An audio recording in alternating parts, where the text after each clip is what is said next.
got to thinking about the birth lottery and what other key components I think are most important to understand in terms of I'm somebody in this world. I have to understand what my lot in this world is. Where should I focus, especially initially? And I do think the next best place after resources would be assets. And I know assets are typically just like the things that you have. Um, but I kind of want to abstract this and and extend it out to kind of two things, right? Um, Boil down all of that asset talk to just money and earning potential.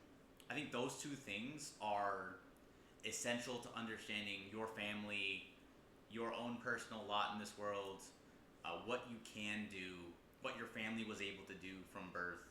And it helps contextualize maybe where your access to some of these resources were either helped or hindered by the assets that your family had. Um, and so I kind of want to start with that first part, right? So money is money is money is capitalism. Money is power. Money is time. Money is influence. Money is everything. Unfortunately, in a post-capitalistic, not post-capitalistic, but I guess peak capitalistic. Like I don't know how you would refer to it, but we live in a world that has been essentially fully shaped by capitalism at this point. And how much money your family has almost directly correlates kind of like your power level. Power level, probably not the best word to use, but that is essentially what it is. It's like how comfortable your family kind of can be in all circumstances, um, how much freedom your family has to navigate certain situations, um, how much essentially like that safety net is all kind of just boils down to money. Whether that be like money in the form of property, money in the form of like cars or collateral or just like collections, whatever you want to call it. Money is what enables you to feel secure in capitalism. That's the entire intent. If you have money, you're supposed to be given not only like whatever pleasures the world can offer you, but also safety, but also um, like your time back, because that's kind of what retirement is, right? Like you retire, you get your time back, and you get money to do things to indulge or to enjoy life. And I mean, don't get me started on what an awful arrangement that is. Let's take away your uh, most healthy, most vibrant, most excited years and grind those for decades and then give you pennies in return. Or even just a quote unquote comfortable living that might be jeopardized by politicians in the future, which is always something that can happen and is actively happening in terms of like people's financial plans for the long run being something that are uh, less certain, are not something that can be very easily planned for. And that's just the world that we live in now, and it's kind of the world that we've always lived in, if you think about it. Because I think back on even as a child, I heard about rumblings of Social Security running out, and it's a problem that is still present. And governments, especially the American government, is not good at budgeting. That's been obvious for decades at this point. Money just doesn't go to the right places.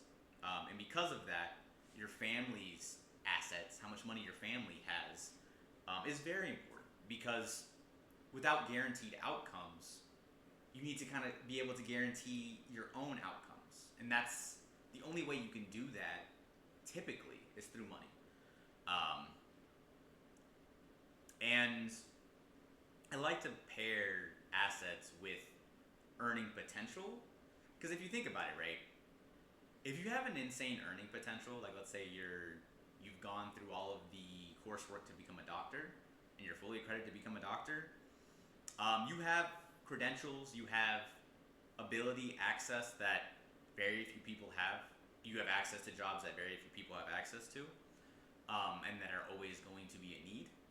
So you have a very high earning potential, and even if you don't have a ton of assets, especially if you have to take on a ton of debt to get to the opportunity to become a doctor, that's fine because you still have that insane earning potential. And as long as you commit to leveraging that earning potential, your family, whatever your situation is personally, typically is going to be fine.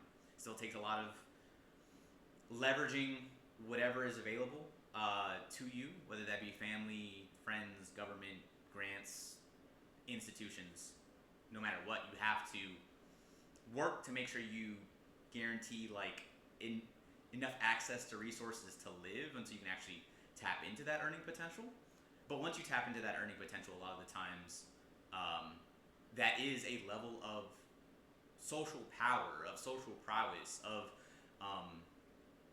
you have assets that just many people don't, and it, like I said, it mitigates the fact that you don't have money. If you don't have money but you have insane earning potential, I kind of like to take those things together when it comes to understanding kind of where you should be, what you have access to, maybe what your family was going through, right? So let's kind of walk it back a little bit and kind of interpret it in the context of the birth lottery. If you were born into a home where you don't have a lot of assets, but you have a lot of earning potential, maybe you don't get to splurge as often, but a lot of the times a good baseline outcome is guaranteed because capitalism understands debt and it isn't afraid of debt, and a lot of the times can manage debt if the payout exists on the other side. That's just kind of how capitalism works. So capitalism is going to treat you as someone who, okay, you don't have a lot of money, maybe you even have a ton of debt, but you can make $300,000 a year, $200,000 a year, and we can, get a part of that for a long period of time. In terms of anybody who's willing to offer you financing or credit lines or those types of things, they say, because you fall into the 1%, you fall into the less than 1%. So maybe not quite anymore, but you're up there, and your earning potential should guarantee certain outcomes for yourself to a certain extent. At least is feasible in 2025. But if your family has money, maybe it doesn't have a ton of earning potential, but has money, also maybe you're not splurging, maybe you're not living a rich lifestyle, but for whatever reason, you guys are at least able to manage the struggles that life may bring you because of what capital enables. You're able to capitalize off of deals that come your way, buy in bulk where possible,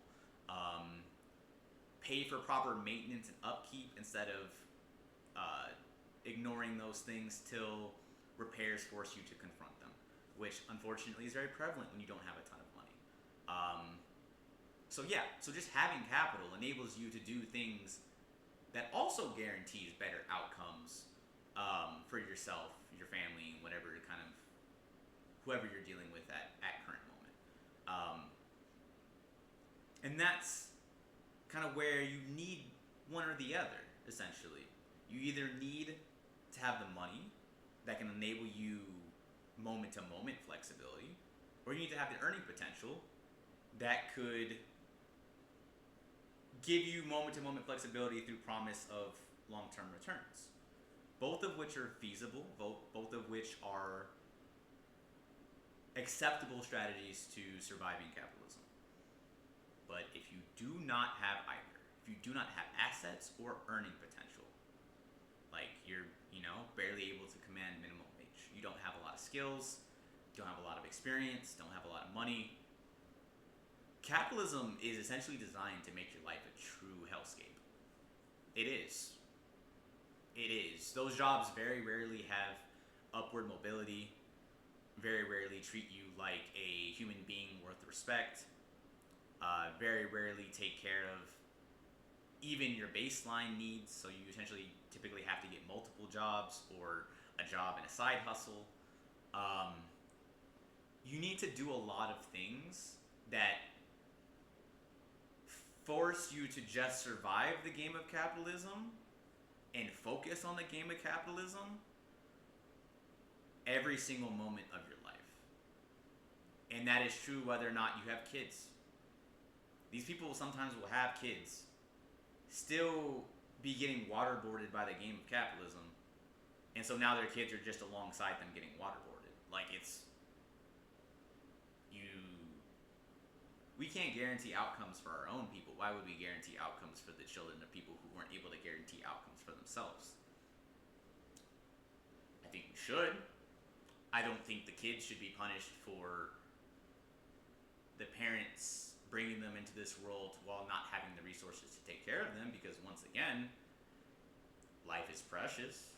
Life is something that we should be trying to take care of and trying to guarantee a good baseline outcome for. But it just seems like that isn't a priority. It seems like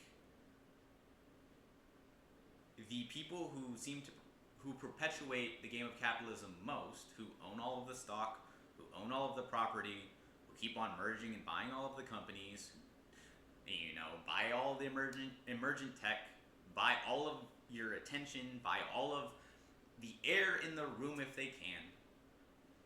Those people are okay with those who have neither earning potential or capital dying, being ground up in the massive meat grinder that is capitalism, and then used as fuel for some of the most disgusting, bottomless pits of greed you've ever seen in your life. I don't think we're dealing with like human beings a lot of the times anymore with regards to when we're talking about the mega rich.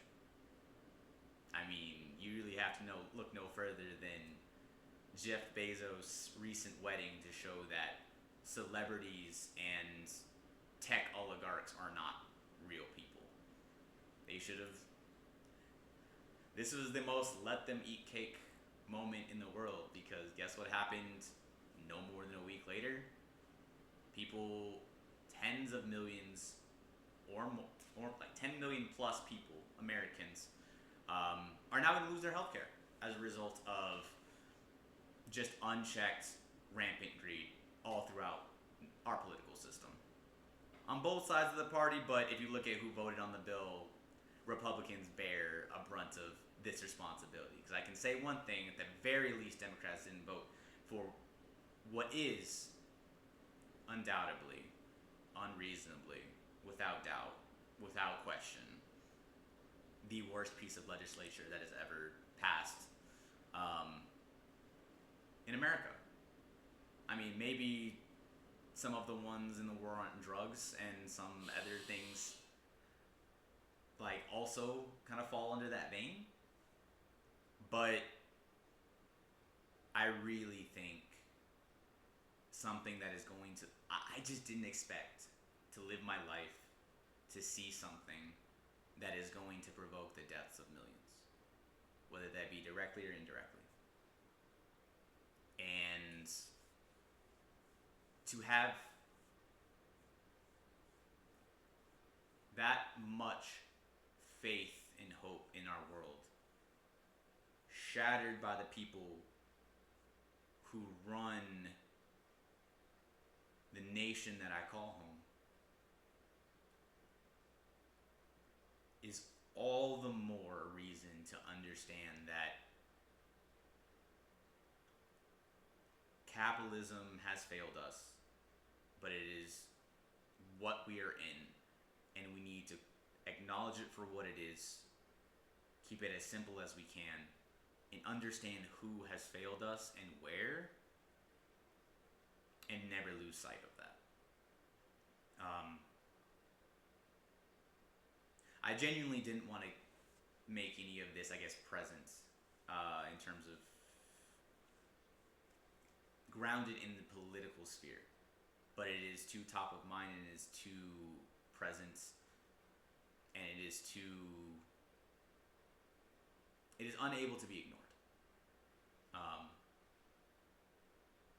so this is a time to focus on your assets, to focus on your earning potential, to be realistic about both of those things, and to find a solution wherever it may be.